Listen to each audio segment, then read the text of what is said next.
मंत्री जी ने कहा कि आप पुस्तकों को जला सकते हो, आप इमारतों को जला सकते हो, पर भारत की ज्ञान और संस्कृति की परंपरा को नहीं जला सकते हो।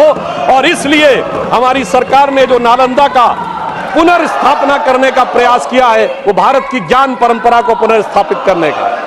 मगर सभापति महोदय, जब भारत की सांस्कृतिक चेतना की बात आती है तो निश्चित रूप से हमारे मन में नालंदा, बोधगया और उसी के साथ साथ भव्य श्री राम मंदिर का विषय भी आता है।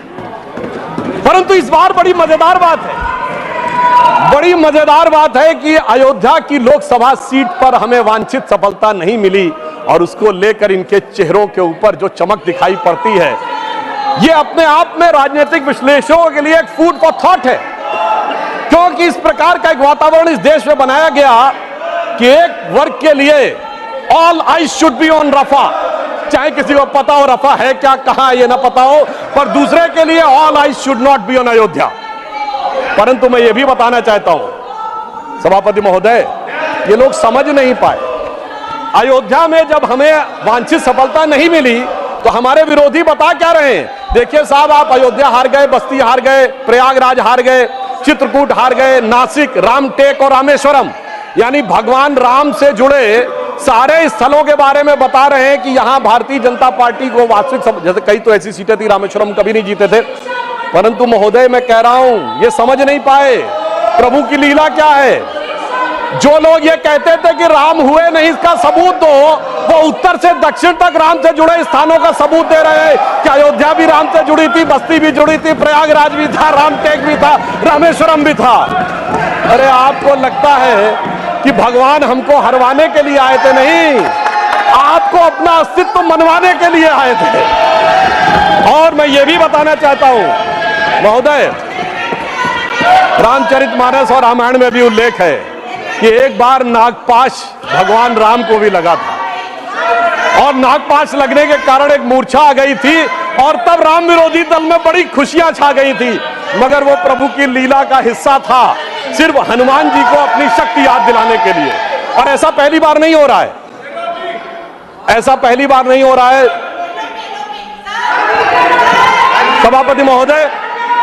आज से 30 साल पहले मुझे याद है, उत्तर प्रदेश में जब समाजवादी पार्टी और कांग्रेस सबने मिलकर सरकार बनाई थी, सपा बसपा और कांग्रेस आई ने मिलकर, तब एक नारा लगा था कि मिले मुलायम काशी राम, हवा में उड़ गए जय श्री राम। मगर हम तब भी नहीं डिगे थे और जो हवा में उड़ाने की बात कर रहे थे, 3 साल में हमने केंद्र में सरकार बना के दिखा दी थी और उत्तर प्रदेश में भी सरकार बनी थी। अरे अब तो इतना अंतर आया है, तब आप हवा में उड़ाने की बात कर रहे हैं, अब आप एक एक स्थान को बता रहे हैं। आप निश्चित रहिए, जिसे एक हम लोग जो प्रसिद्ध भजन सुनते थे उसमें यह कहा गया है, जो हनुमान जी का प्रसिद्ध भजन है कि रावण युद्ध अजान कियो तब नाग की फांस सबे सिर डारो। परंतु चिंता मत करिए, वो शक्ति पुनः जागृत हो रही है और वो जागृत होकर हमें पुनः वहां तक पहुंचाने का प्रयास रखेगी। और एक मैं गंभीर बात करना चाहता हूं, श्री राम का विषय हमारे लिए हार जीत का विषय नहीं है। हम 2 सीटों की पार्टी थे, तब भी उतनी श्रद्धा और निष्ठा के साथ खड़े थे। हम 86 सीट पे भी वैसे ही खड़े थे, 120 पे वैसे ही खड़े थे, 182 पे वैसे ही खड़े थे, 282 पे वैसे ही खड़े थे, 303 पर वैसे ही खड़े और 240 पर भी वैसे ही खड़े हुए हैं। आपके लिए चुनावी हार जीत का विषय होगा, हमारे लिए चुनावी हार जीत का विषय नहीं है। परंतु हमें लगता है कि भारतीय समाज में यदि कुछ लोगों के मन में अभी भी इसको लेकर हो सकता हमारी तपस्या में कोई कमी रही हो, तो मैं ये कहना चाहूंगा भारत के सभी लोगों से, अटल बिहारी वाजपेयी जी की कविता की वो प्रसिद्ध पंक्ति जो उनकी कविता थी, आओ मिलकर दिया जलाएं, तो मैं इसके लिए कहना चाहूंगा कि अभी हमारा यह प्रयास बाकी है। तो एक पंक्ति उनकी मैं कोट करना चाहता हूं जो आज की परिस्थितियों में बहुत समीचीन लगती है कि आहुति बाकी यज्ञ अधूरा, आहुति बाकी यज्ञ अधूरा, अपनों के विघ्नों ने घेरा, अंतिम जय का वज्र बनाने नवदधीच हड्डियां गलाएं, आओ मिलकर दिया जलाएं। अब सभापति महोदय, राष्ट्रपति के अभिभाषण और शपथ में हमारे विरोधियों ने बहुत बार संविधान का विषय बहुत उठाया और राष्ट्रपति महोदया ने अपने अभिभाषण के बिंदु क्रमांक 28 पर संविधान और संविधान से जुड़े विषयों के बारे में बात कही। मगर महत्वपूर्ण बात यह है सभापति महोदय कि संविधान इस देश के लिए कितना महत्वपूर्ण है और इन लोगों ने अपने समय में संविधान में क्या किया और किस भावना से प्रेरित किया, मैं 3 उदाहरणों के कंपैरिजन से बताना चाहता हूं। सभापति महोदय, सितंबर 1934 में नाजी पार्टी का न्यूरमबर्ग में कन्वेंशन हुआ, जिसमें नाजियों की बड़ी प्रसिद्ध film Triumph of the will का मंचन हुआ और उस मंचन के बाद हिटलर के राइट हैंड आदमी रुडोल्फ हेस ने नारा लगवाया था, Hitler is Germany and Germany is Hitler. और ठीक वही नारा 1976 में कांग्रेस के देवकांत बरुआ जो राष्ट्रीय अध्यक्ष थे उन्होंने लगाया, India is Indira and Indira is India. यानी सोचिए कि ये किन विचारों से प्रेरित थे और संविधान कितने बड़े खतरे में था।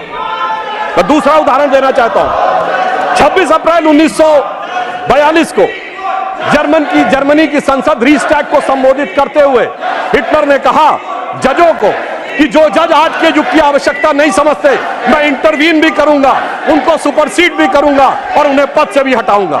और ठीक यही काम 24 अप्रैल 1973 को श्रीमती इंदिरा गांधी ने किया जब उन्होंने जजेस को सुपरसीड किया और कमिटेड जुडिशरी की बात कही। अर्थात संविधान के ऊपर खतरा और संविधान से किस प्रकार की परिस्थितियां थी आज की पीढ़ी को याद नहीं होगा।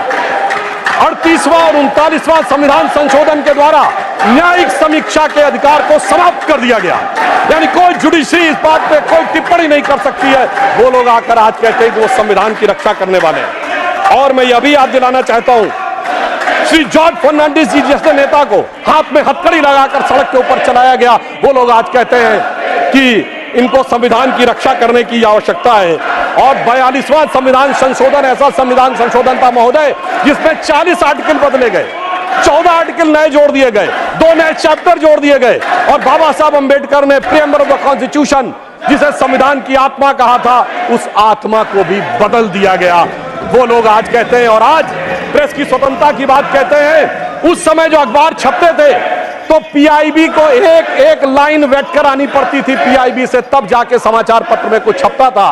और जिसके लिए उस जमाने में एक मशहूर शेर बोला गया था। आप सबको पता होगा कि उर्दू के बड़े प्रसिद्ध शायर गालिब हुए हैं, मीर तकी मीर हुए हैं, शेख मोहम्मद इब्राहिम जोक हुए हैं। तो लोगों ने दिल से दुखी होकर कहा था कि अब तो गालिब जोक साहिर मीर सरकारी, अब तो गालिब जोक साहिर मीर सरकारी, शायरी की हो गई तासीर सरकारी।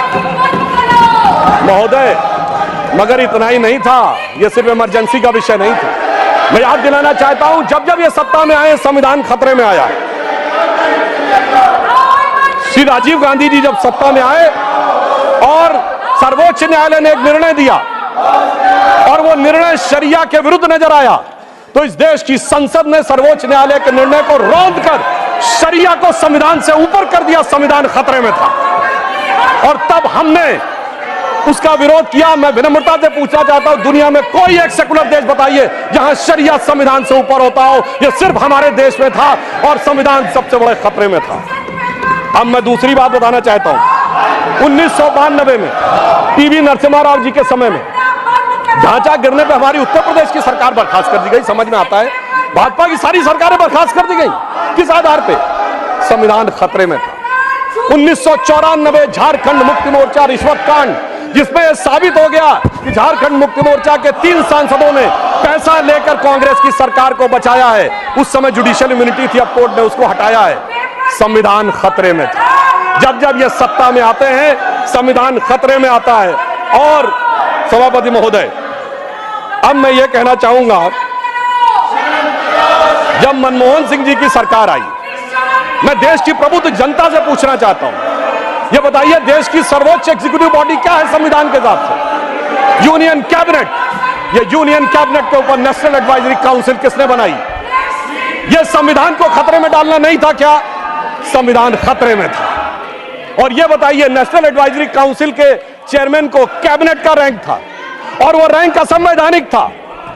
लोगों को याद नहीं होगा, मार्च 2006 में श्रीमती सोनिया गांधी जी को ऑफिस ऑफ प्रॉफिट के मुद्दे के ऊपर इस्तीफा देना पड़ा था क्योंकि वह पद असंवैधानिक था।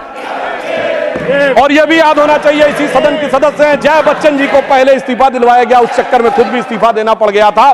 बाद में जब वो रीइलेक्ट होकर आई, उस बीच में संविधान संशोधन करके नेशनल एडवाइजरी काउंसिल के चेयरमैन के पद को ऑफिस ऑफ प्रॉफिट से बाहर कर दिया गया। संविधान से खिलवाड़ करने वाले लोग आज हमें यह बताते हैं। 10 साल तक इस देश ने सुपर पीएम सुना। संविधान खतरे में नहीं था, संविधान खतरे में था।